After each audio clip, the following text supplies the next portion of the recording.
everybody, and welcome to Weekend Gameplan with Marcus Hersh. I'm Dan Illman, along with Daily Racing Form handicapper and analyst Marcus Hersh. We have 3 spot plays for you on Saturday, kicking things off with the Kentucky Derby prep down at the fairgrounds. Let's throw up the field for the Grade 3 $200,000 Lecomte Stakes.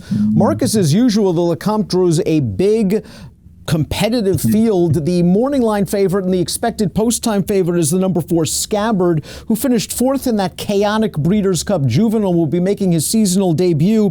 First, your thoughts on his effort in the Juvenile, and B, your thoughts on Scabbard overall.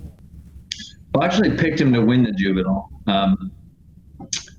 That turned out to be a poor opinion, but I mean, I really blame that on the racing surface, which was, I thought, one of the more radically bizarre dirt surfaces I've ever seen, especially that Breeders' Cup Friday. I'd say the majority of horses struggled over that track. And this horse, I mean, I thought that was everything for him in that race. He just never picked up the bridle. And I can't believe he was only beaten less than 8 lengths, Dan, because he was under a drive to go nowhere 5 furlongs out. I mean, that just shows how everyone was struggling to finish in that race.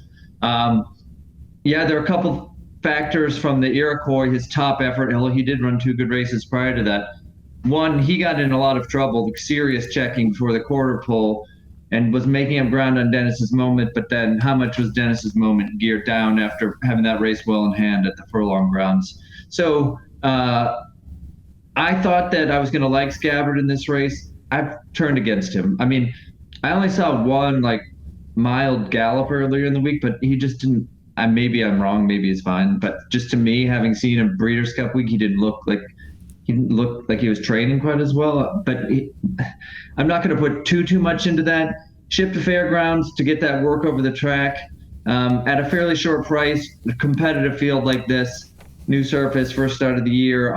Maybe there wasn't an easy excuse for the Breeders' Cup Juvenile. I'm opposing him in this race. Do you like him? What are your feelings about it? Well, I kind of liked him in the Breeders' Cup Juvenile as well, and the way I'm looking at that race is we beat all the favorites that day. It just didn't work out for us. I agree. The track just was very deep and tiring, and it didn't seem to play to his strengths, and I was surprised, like you, that he ended up finishing a quote-unquote rallying 4th in a race where they were just staggering to the finish.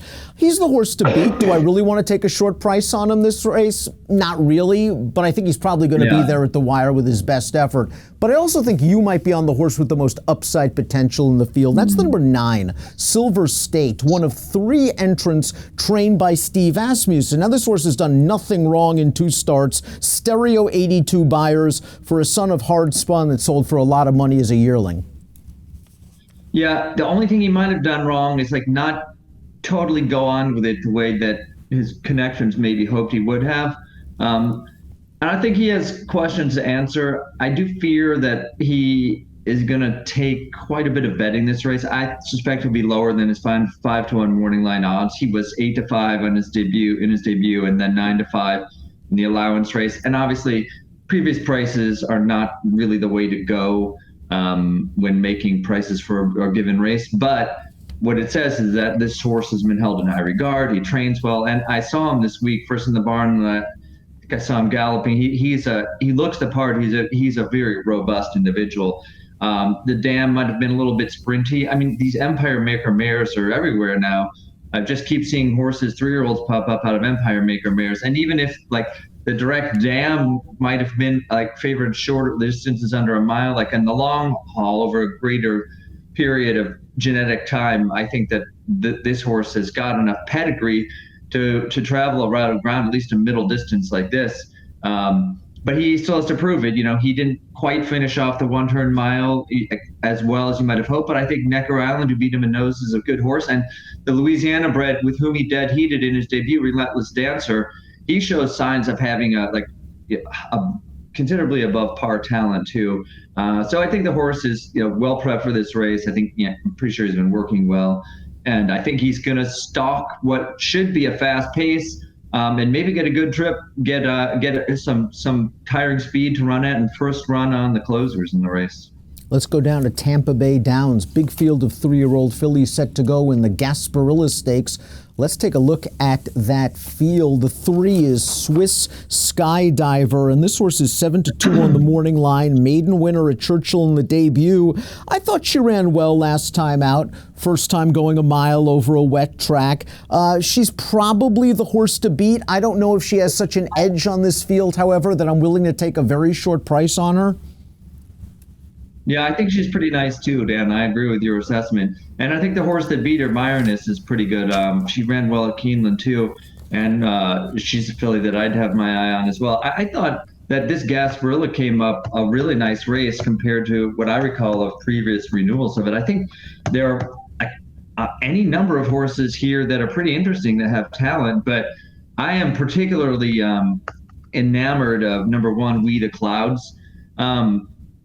I was doing, I did the handicapping at Keeneland for the first time in the fall, so I paid obviously a lot more attention to that meet than I had in the past, even though it's a meet to pay attention to generally. And I really specifically remember the surprise at this horse being 2.3 to 1 in her debut, facing 10 horses for Tim Ham, who spends the part of the year in Ohio and doesn't run a lot of horses at Keeneland, much less first time starting 2-year-old fillies in main special weights that go off as the favorite. And she, you can see why they were betting on her. She was very professional. She did everything right.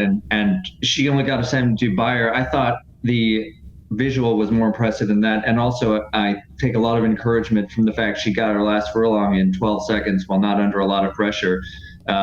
So Ham Winters at Tampa, and he took this horse there right away after that race. And I'm just sure that they had this spot in mind all along.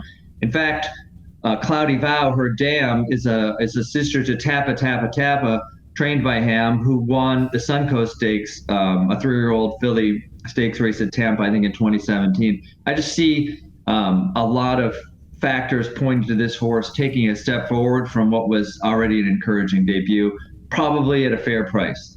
9-2 on the morning line for the 1, We the Clouds, who's by constitution, who just had a stellar year with his first crop progeny. One of them, We the Clouds, we saw that race. As you said, a very professional performance, a really nice effort. The 3, Swiss Skydiver, the morning line favorite, going to have to overcome that little annoying habit she's had in her 2 starts. She's broken poorly both times. Let's go to Gulfstream Park, Sunshine Millions Day. The turf is the race that you've decided to highlight. Let's take a look at the field. Mark Casse has a strong hand in this race, and I guess the horse to beat's the 9, March to the Arch, who's dropping out of the Shadwell Turf Mile. Couple things work against March to Arch, in my opinion. One is running style. He's a stone 1-run closer that's at the mercy of race and pace luck. And 2, while he's dropping out of graded stakes races, I just don't think the turf milers in the male division last year were that great. I agree with that totally. And also, he strikes me as a horse that kind of, to some extent, runs to the level of his competition and maybe won't necessarily blow anybody away. I do think he's going to get pace to run at here. That's in his favor. I don't think that he's going to be 7-2. I think he's going to be shorter than that. Casse has 3 horses. He has 1 horse that's a longer price who's going to show speed, Super Scat Daddy, and then Curlin's Honor, who ran just as well, I thought, in his last race, maybe as March the Arch ran in any of his top races. But that was the only time Curlin's Honor has ever run like that before. I decided I was going to be against both of the Casses, and I'm going with Muggs-O-Matic here. I mean, Muggs-O-Matic coming out of the key claiming crowned Emerald, Tusk, who was 3rd, came back and ran a spectacular race in the tropical turf to win that. Probably improved off of his claiming crowned Emerald, but this horse could improve too. That was his first race in several months. He went from August to December. Jason Service claimed for 25, had him for 1 race. This horse is going to get a golden trip, I think. At Gulfstream, if you can get a stalking trip behind a fast pace, get first run on those deep closers like March to the Arch, the wire can come before the closers can get you. That's the trip that I'm hoping for Muggs-O-Matic, and 4-1 is morning line price would be fine with me. Horse in razor sharp form. I think you really said a mouthful with this horse's tactical speed. You want to be close thus far on the turf at Gulfstream. The 2 Casse main protagonists, Curlin's Honor, March to the Arch, they like to come from well out of it. To recap Marcus's picks this week in the Lecomte, he's going with the 9 Silver State, 5-1 on the morning line. In the Gasparilla, it's the 1 We the Clouds at 9-2 on the morning line. And in the Sunshine Millions turf, it is the number 7 Muggs Matic. 3 weekend game plan plays for Marcus Hersh. Best of luck with your wagers this week.